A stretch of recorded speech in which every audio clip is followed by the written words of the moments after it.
কোটা সংস্কার ও সরকার পতনের এক দফা আন্দোলনের কারণে এইচএসসির বেশ কিছু বিষয়ের পরীক্ষা স্থগিত করা হয়। সরকার পতনের পর সংশোধিত নতুন সময়সূচি দিয়েও পরীক্ষা নিতে পারেনি শিক্ষা বোর্ডগুলো। অন্তর্বর্তীকালীন সরকার গঠনের পর স্থগিত হওয়া পরীক্ষার সময়সূচি প্রকাশ করা হয়, কিন্তু তাতেও বাধে বিপত্তি। কারণ অধিকাংশ পরীক্ষার্থীর দাবি, আন্দোলনে অনেক সহপাঠী নিহত হওয়ায় পরীক্ষা দিতে তারা মানসিকভাবে অপ্রস্তুত। দেশের সার্বিক পরিস্থিতি বিবেচনায় অটো পাসের দাবি তাদের। যদিও শিক্ষা মন্ত্রণালয় বলছে, পরীক্ষার্থী ও শিক্ষা বোর্ডগুলোর মতামত শুনে এ বিষয়ে সিদ্ধান্ত নেওয়া হবে। জানা গেছে, নতুন সময়সূচি অনুযায়ী আগামী 11 সেপ্টেম্বর থেকে স্থগিত পরীক্ষা শুরু হওয়ার কথা, কিন্তু গত 15 আগস্ট সূচি প্রকাশের পর থেকেই ঢাকাসহ বিভিন্ন জেলায় মানববন্ধন, বিক্ষোভ ও অবস্থান কর্মসূচি করছেন শিক্ষার্থীরা। সোমবারও রাজধানী সহ সারা দেশে অটো পাসের দাবি নিয়ে রাস্তায় নেমেছেন পরীক্ষার্থীরা। এছাড়া ঢাকা মাধ্যমিক ও উচ্চ মাধ্যমিক বোর্ড ঘেরাও ও কর্মকর্তাদের অবরুদ্ধ করার ঘটনাও ঘটেছে।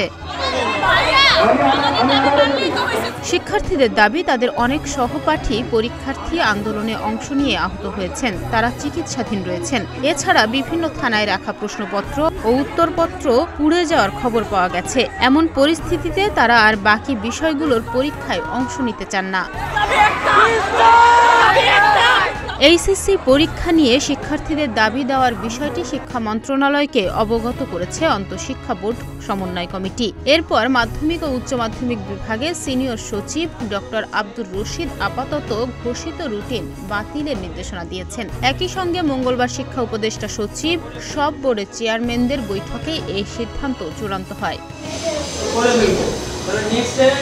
আন্তঃশিক্ষা বোর্ড সমন্বয় কমিটির সভাপতি এবং ঢাকা মাধ্যমিক ও উচ্চ মাধ্যমিক শিক্ষা বোর্ডের চেয়ারম্যান অধ্যাপক তপন কুমার সরকার বলেন, আমরা মন্ত্রণালয়ে শিক্ষার্থীদের দাবিগুলো জানিয়েছিলাম, সেখান থেকে কিছু নির্দেশনা দেওয়া হয়েছে। সেটা নিয়ে আবারও মঙ্গলবার সভা হওয়ার কথা রয়েছে। সেখানে শিক্ষা উপদেষ্টা, সচিব, বোর্ড চেয়ারম্যানরা অংশ নেবেন। সেখানেই সবকিছু চূড়ান্ত হবে।